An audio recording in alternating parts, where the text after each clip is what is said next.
Hello friends, मेरे YouTube channel English वे में आप सभी का स्वागत है।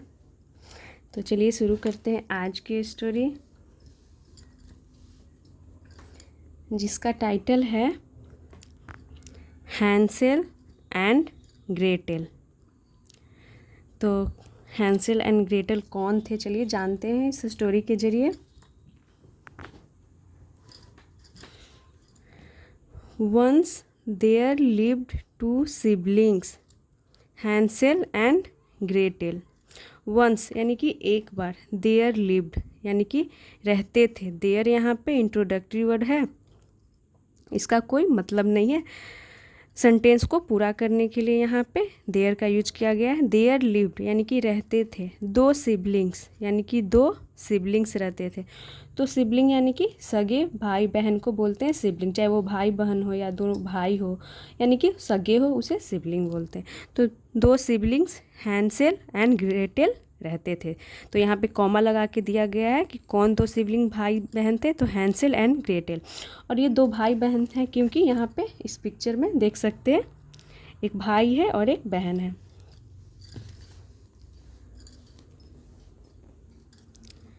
With their father and step mother.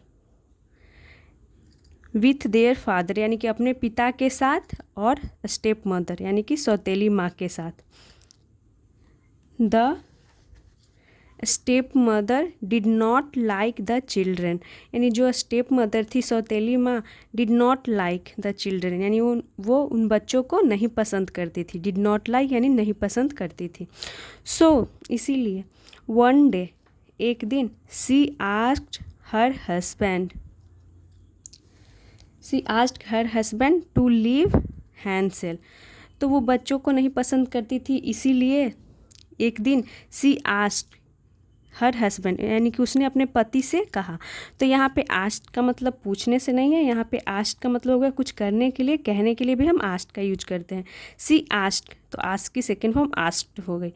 उसने कहा हर हस्बैंड अपने पति से, टू लीव हैंसेल यानी कि हैंसेल को छोड़ने के लिए, एंड ग्रेटेल और ग्रेटेल को, इन द फॉरेस्ट यानी जंगल में। तो एक दिन जो स्टेप मदर थी वो अपने पति से बोलती है कि हैंसेल और ग्रेटेल को छोड़ने के लिए जंगल में। The father was shocked but did not, the father was shocked, जो पिता थे वो हैरान हो गए यानी कि वो हैरान थे, but did not want to disappoint his wife, यानी कि वह क्या थे, हैरान थे इससे, लेकिन did not want to disappoint his wife, लेकिन यानी कि वो अपने पत्नी को, हिज वाइफ यानी अपनी पत्नी को डिसअपॉइंट नहीं करना चाहते थे, यानी निराश नहीं करना चाहते थे। तो वो हैरान थे इस चीज़ से, लेकिन वो अपनी पत्नी को नाराज नहीं करना चाहते थे। हैंसेल overheard the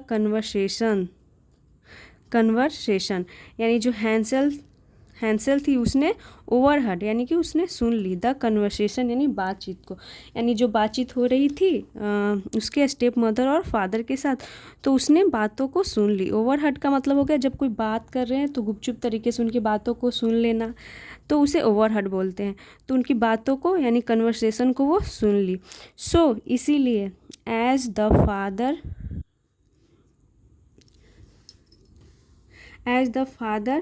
took Hansel and Gretel to the forest, यानी as the father took Hansel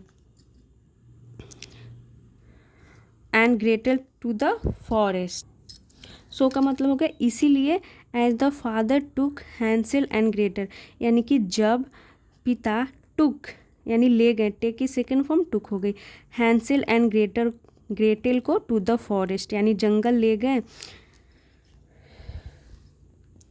हैंसेल dropped bread crumbs along the way, जो हैंसेल था ड्रॉप्ड उसने क्या कर दिया, ड्रॉप यानी कि गिरा दिया, ब्रेड क्रम्स यानी कि रोटी के टुकड़ों को, अलोंग द वे यानी कि रास्ते में। तो वो रास्ते में जा रहा था और साथ में क्या कर रहा था, रोटी के टुकड़े को वो गिरा रहा था। तो अलोंग का मतलब ये हो गया कि वो जा रहा था साथ साथ में रोटी के ब्रेड के टुकड़े को क्रम्स को साथ में गिराते जा रहा था। अब किस लिए यहाँ पे आगे पता चलेगा। So they could find their way back. So का मतलब यहाँ पे हो गया ताकि, दे कुड फाइंड यानी कि वे ढूंढ सके। दे यहाँ पे प्रोनाउन यानी वो दोनों भाई बहन के लिए किया गया। दे कुड फाइंड यानी ढूंढ सके, देयर वे अपना रास्ता, बैक यानी कि वापस वो अपना रास्ता ढूंढ सके। इसके लिए वो रास्ते में जा रहे थे और साथ में ब्रेड क्रम्स को गिराते जा रहे थे, क्योंकि वो जो थे उनकी अपने माता पिता की बातों को सुन लेते हैं। But sadly the birds at the crumbs. लेकिन सैडली, इसका मतलब हो गया, सैडली का मतलब हो गया कि दुख की बात है, लेकिन दुख की बात है द बर्ड्स जो पक्षी थे, एट द क्रम्स उन्होंने टुकड़ों को खा लिया। तो ईट की सेकेंड फॉर्म एट हो गई। नाउ अब the children could not find their वे, यानी कि अब द चिल्ड्रेन यानी जो बच्चे थे कुड नॉट फाइंड यानी कि नहीं ढूंढ सकते थे देयर वे यानी अपना रास्ता। तो जो उन्होंने जिसके लिए गिराया था, जिस मकसद से ब्रेड क्रम्स को, तो वो पक्षी खा लिए, तो वो अपना रास्ता नहीं ढूंढ सकते थे। बैक यानी कि वापस वो नहीं आ सकते थे, अपना रास्ता नहीं ढूंढ सकते थे। They wandered and came across a hut made of sweets. They wandered यानी कि वे भटक गए, एंड केम अक्रॉस, और केम अक्रॉस का मतलब हो गया कि कोई चीज़ अचानक से मिल जाना, सामने में आ जाना जिसकी उम्मीद ना हो। तो दे वॉन्डर्ड यानी कि वे भटक गए, एंड केम अक्रॉस अ हट यानी कि उन्हें एक झोपड़ी मिली, यानी वो एक झोपड़ी के पास आ पहुँचे। मेड ऑफ स्वीट्स यानी कि मेड ऑफ स्वीट्स का मतलब होगा कि जो मिठाइयों से बना हुआ था। क्यूरियस दे, तो क्यूरियस का मतलब हो गया जिज्ञासावश, दे यानी कि वे।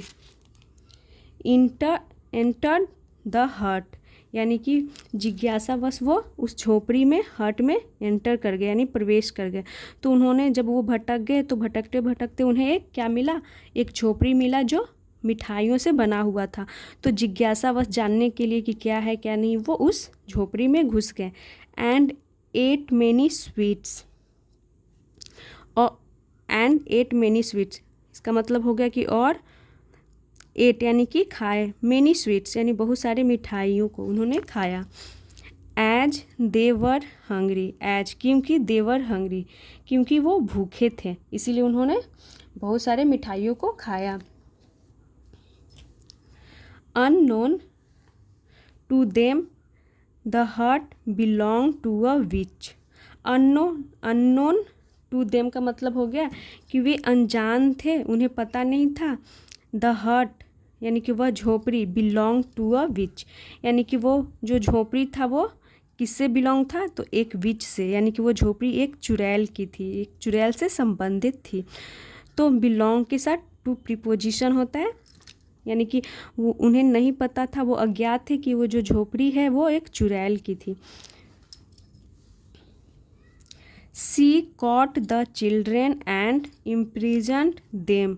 She caught the children, तो सी यहाँ पे प्रोनाउन यूज किया गया है विच के लिए यानी चुड़ैल के लिए। सी कॉट, कैच की सेकेंड फॉर्म कॉट हो गई, यानी कि उसने कॉट यानी कि वह पकड़ ली, द चिल्ड्रेन यानी बच्चों को, एंड इम्प्रिजेंट देम और उन्हें क्या बना दी, देम यानी कि उन्हें कैदी बना दी, इम्प्रिजेंट यानी कैदी बना दी। सी also forced them to do chores around the house.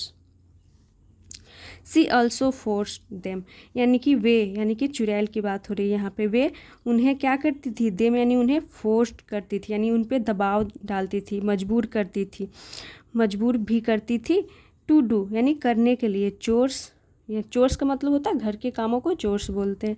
Around the house यानी घर के आसपास कामों को, यानी घर के कामों को करने के लिए उन्हें मजबूर करती थी।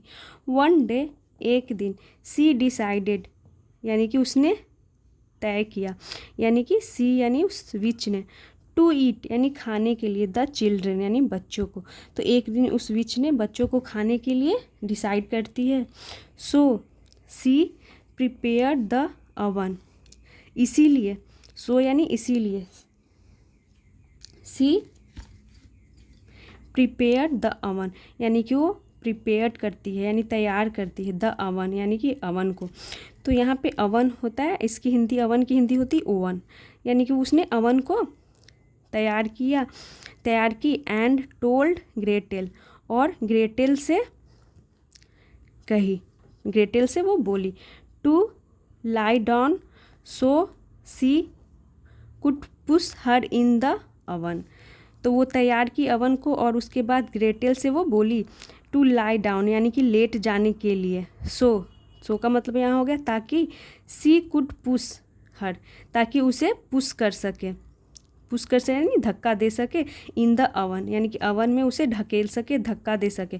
तो हर यहाँ पे किसके लिए यूज किया गया, यानी उसने ग्रेटेल से वो बोली। तो यहाँ पे ग्रेटेल यानी कि वो बहन थी और जो हैंसेल थी वो भाई था। तो उसने ग्रेटेल से कहा कि लेट जाने के लिए ताकि वो अवन में पुश कर सके, धक्का दे सके, ताकि वो उसे पका करके खा सके। ग्रेटेल ने कहा डैट कि सी डिड नॉट नो यानी कि वो नहीं जानती है, हाउ टू लाई डाउन यानी कैसे लेटे, हाउ टू लाई डाउन यानी कैसे लेटे, वो नहीं जानती है, ऐसा उसने कहा। सो इसीलिए the witch let down to show her, इसीलिए द विच यानी कि वो जो चुड़ैल थी लेट डाउन यानी लेट गई, टू शो हर यानी कि उसे दिखाने के लिए, यानी ग्रेटेल को दिखाने के लिए वो खुद लेट जाती है, क्योंकि ग्रेटेल बोले कि मुझे नहीं पता कि कैसे लेटा जाता है, कैसे लेटना है, इसीलिए वो विच खुद लेट जाती है दिखाने के लिए। सडेनली यानी अचानक से, हैंसेल एंड ग्रेटेल पुश्ड हर यानी कि अचानक से जो हैंसेल थी और ग्रेटेल पुश्ड हर यानी कि उसे ही पुश्ड यानी धक्का दे देती है, धकेल देती है। हर यानी हर यहाँ पे विच के लिए यूज किया गया है। तो जब वो लेट के दिखाने के लिए लेटती है नीचे, तो खुद ग्रेटेल और हैंसेल उसे पुश कर देते हैं, धक्का दे देते हैं इनटू द अवन यानी कि अवन में, एंड शट द डोर और क्या करते हैं, शट द डोर यानी कि दरवाजे को बंद कर देते हैं। They took away the witch money and the treasures, they took away, तो वे टेक की सेकेंड फॉर्म टुक हो गई, दे टुक अवे यानी कि वे ले गए। तो दे यहाँ पे प्रोनाउन हैंसेल एंड ग्रेटेल के लिए यूज किया गया है। द विच मनी यानी कि चुड़ैल के पैसे एंड ट्रेजर्स यानी खजाने को, तो वो चुड़ैल के पैसे और खजाने को ले जाते हैं। दे वॉकड फॉर मैनी डेज यानी कि दे वॉकड यानी कि वो चलते रहे, वे चलते रहे यानी कि वे दोनों भाई बहन के लिए दे प्रोनाउन यूज किया गया, वे चलते रहे फॉर अ मैनी डेज कई दिनों तक, एंड फाइनली यानी कि आखिरकार, रीच्ड होम यानी कि आखिरकार वो घर पहुंच गए। देयर फादर वाज ओवरजॉयड, उनके जो पिता थे वो ओवरजॉयड हो गए यानी वो बहुत ही ज़्यादा खुश हुए। ऑन सीइंग यानी देख करके, देम यानी उन्हें देख करके वो बहुत खुश हुए, क्योंकि वो तो उन्हें भेजना नहीं चाहते थे, लेकिन क्या था कि वो अपनी पत्नी को नाराज़ भी नहीं करना चाहते थे, जिसकी वजह से उन्हें भेजना पड़ा था। ग्रेटेल एंड हैंसेल के पिता की बात हो रही है। तो वो क्या हुए, बहुत ही ओवरजॉयड हुए यानी खुश हुए देख करके उन्हें। एंड टोल्ड देम यानी कि उनसे कहा, डैट की देयर स्टेप मदर यानी कि उनकी सौतेली माँ, देयर यहाँ पे पजेसिव एडजेक्टिव हो गया, ये अपने बगल में नाउन लेता है, इसे हम ऐसे पहचानते हैं, ये स्टेप मदर नाउन हो गया। तो जो उनकी देयर स्टेप मदर उनकी सौतेली माँ हैड गोन अवे यानी कि वो चली गई थी। द थ्री ऑफ देम यानी कि वे तीनों यानी कि वो हैंसेल ग्रेटेल एंड उसके पिता। द थ्री ऑफ देम यानी कि वे तीनों, देन तब, लिव्ड हैप्पीली यानी कि वह रहने लगे, हैप्पीली यानी खुशी से वो साथ में रहने लगे। तो यहाँ पे ये है, ये ग्रेटेल है और ये हैंसेल और ये विच है।